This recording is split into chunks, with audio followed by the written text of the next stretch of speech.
UFC fighters predict the highly anticipated rematch between bantamweight champion Merab Dvalishvili and the dangerous Petr Yan at UFC 323.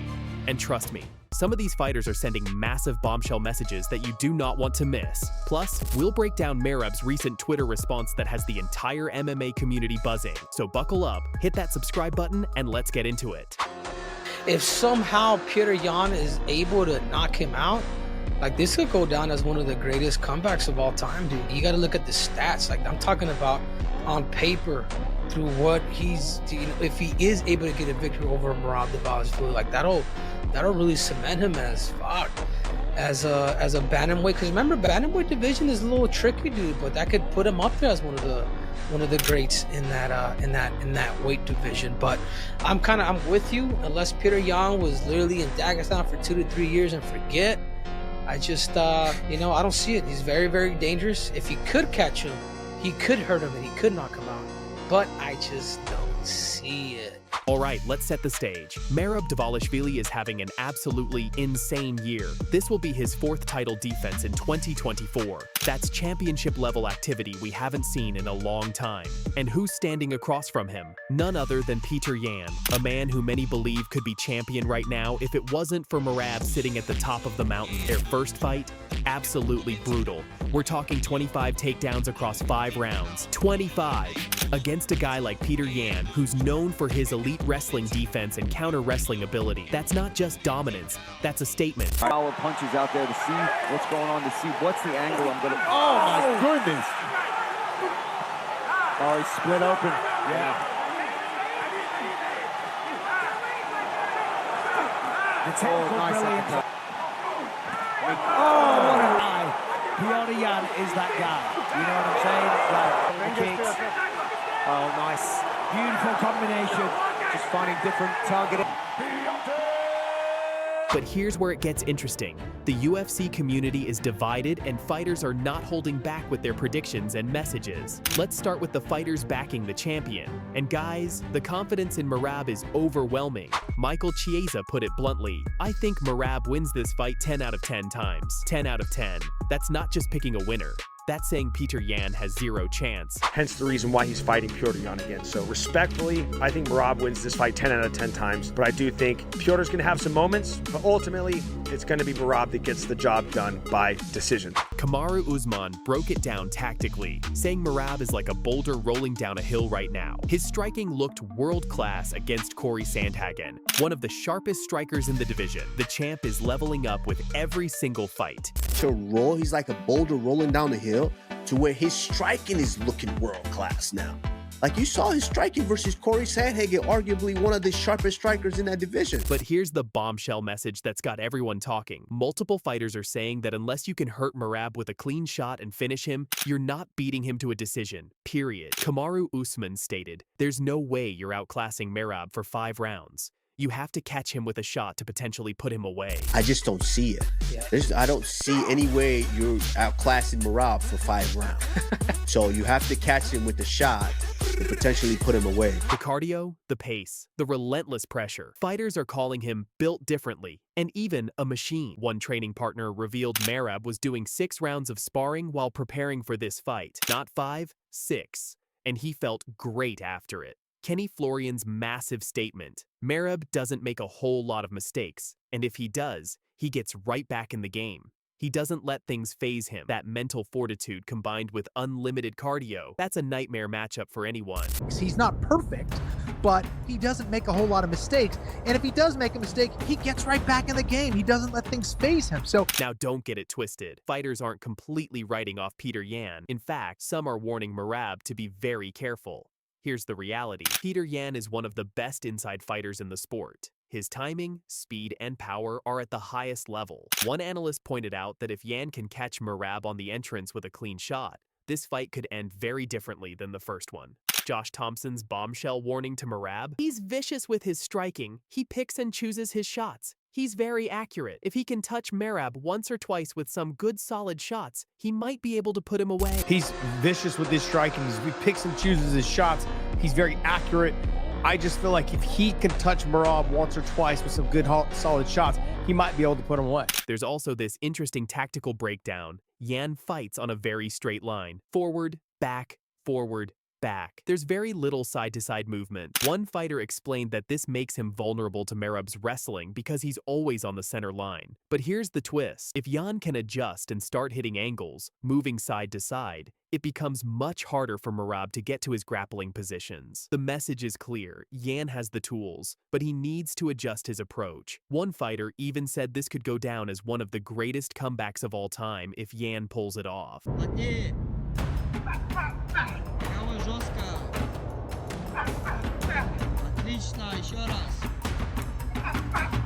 Here's where things get really interesting. Several fighters brought up a crucial point. Petr Yan has already experienced 25 minutes of hell against Merab Dvalishvili. Does that help him? Or does it just make Merab that much more confident?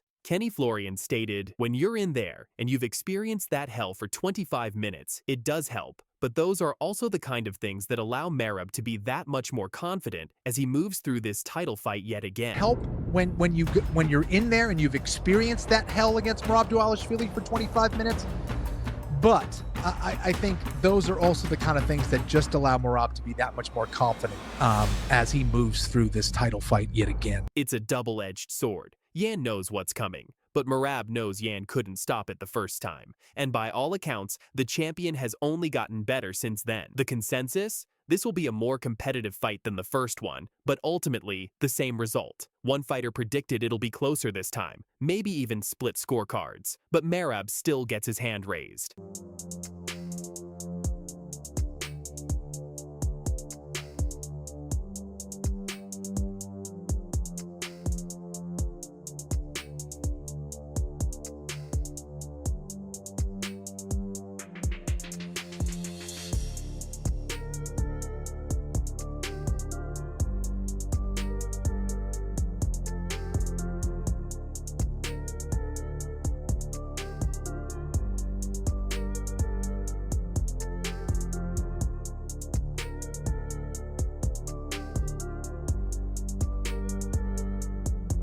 Now, let's talk about Merab's response to all this hype and these predictions. The champion recently took to Twitter, and his message was clear. What's interesting is how Merab is handling this fourth title defense of the year. While some worry about the insane schedule and the toll on his body, Merab seems to thrive on it. Fighters close to him say he doesn't even eat super clean and doesn't warm up like traditional fighters. He's just built differently.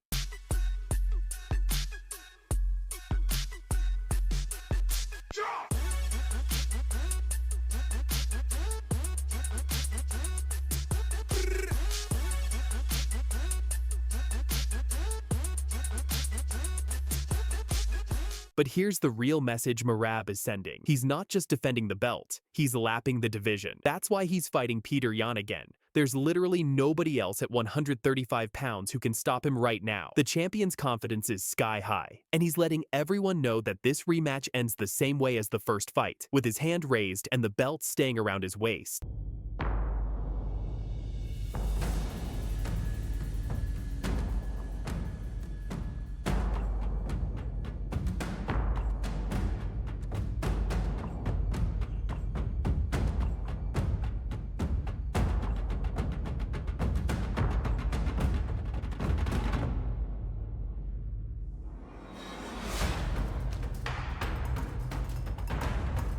Alright, let's bring this all together. After hearing from multiple professional fighters and analysts, here's the consensus. Everyone is picking Merab, and I mean everyone. One fighter admitted, "I rarely ever do fights like this where everybody kind of agrees on the winner. But right now, everybody's got to be picking Merab." Be picking Merab. I rarely ever do fights like this where everybody kind of agrees on the winner. I usually like to try to pick the hardest fights where it's 50-50. You look at the fight and you're like, who's going to win this fight?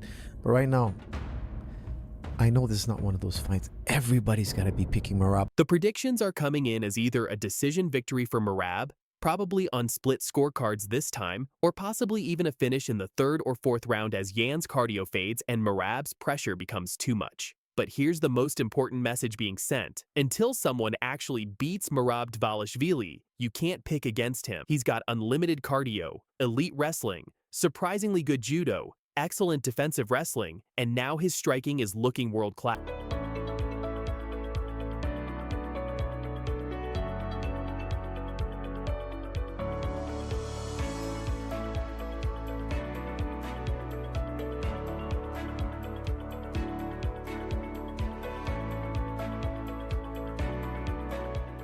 Yeah. But I try to control myself, you know.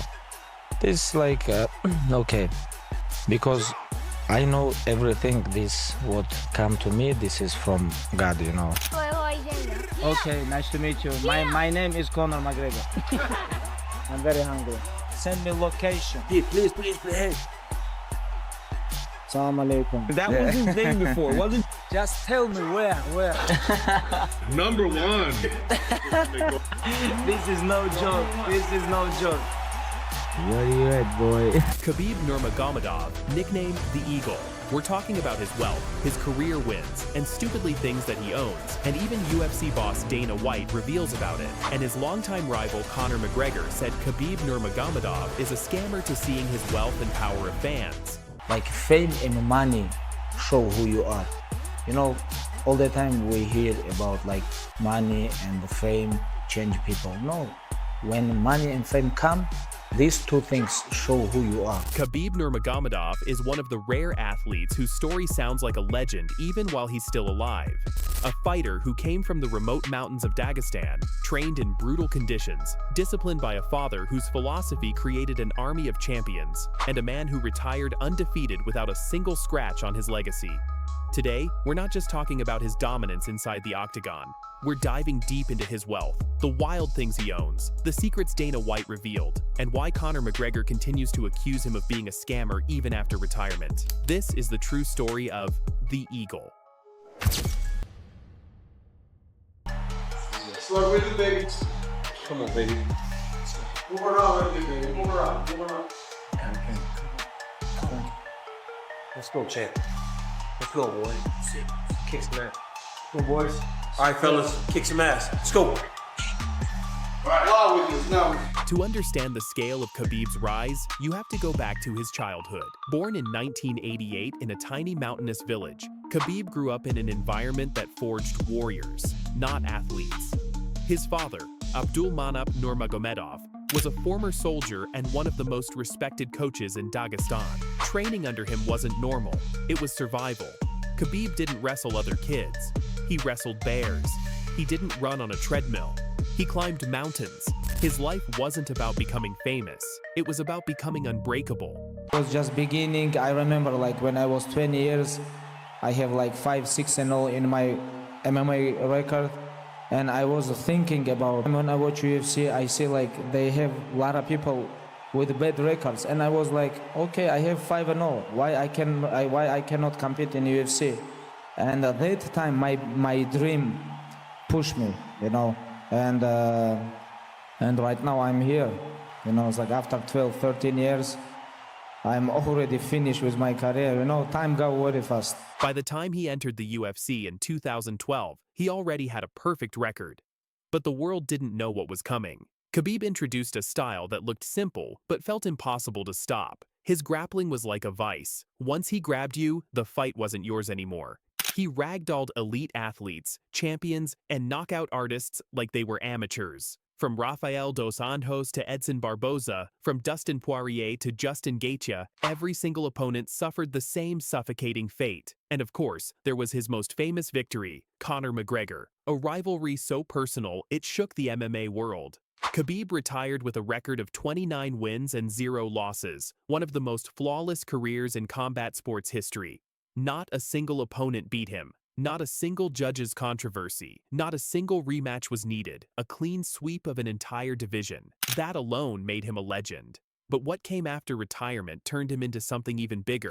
Because once Khabib left the cage, his wealth exploded. Today, Khabib is one of the richest athletes to come out of the MMA world, and it didn't happen by accident. After retiring in 2020 at the peak of his fame, he shifted from fighter to global businessman. Sponsorship deals from the Middle East, cryptocurrency companies, sports brands, tourism authorities, everyone wanted the undefeated champion as their face. His business empire spans gyms, fitness academies, cryptocurrency investments, and even his own MMA promotion, Eagle FC, backed by wealthy partners from Russia and Dubai.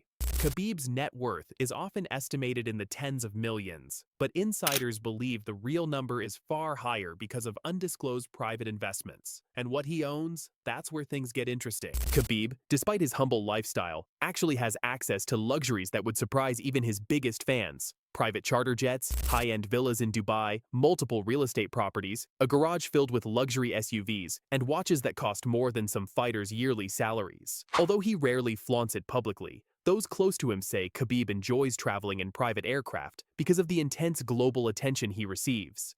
He has also partnered with massive brands in the UAE, allowing him access to private resorts, estates, and exclusive events that only billionaires are invited to. And this is where Dana White enters the story. Dana has repeatedly said that Khabib is one of the biggest international stars the UFC has ever had. Behind closed doors, Dana revealed that Khabib turned down a $100 million offer to come back for one more fight, an amount no UFC fighter had ever been offered.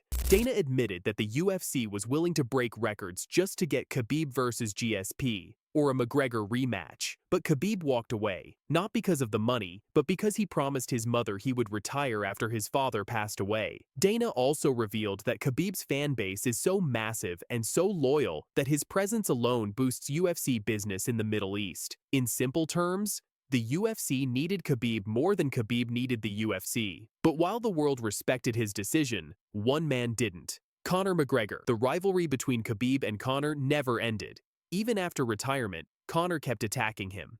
This time not about fighting, but about money. After seeing Khabib become one of the richest and most influential figures in combat sports, Conor went online claiming that Khabib was a scammer, accusing him of playing humble publicly while building a giant business empire privately. According to Conor, Khabib pretends to be poor and simple, but is actually operating like a billionaire businessman behind the scenes. Fans reacted in two ways. Some laughed, saying Conor was jealous because Khabib retired undefeated and ended their rivalry forever. Others believed Conor's words were just another attempt to stay relevant, because deep down, Conor knows the truth. Khabib's power doesn't come from money. It comes from millions of fans who respect him for his discipline, morals, and the way he walked away without ever being defeated. Khabib, as always, didn't respond. That silence is what makes him so powerful. It frustrates his rivals and elevates his legacy. He doesn't need to argue, he doesn't need to clap back. His record, his character, and his impact do the talking.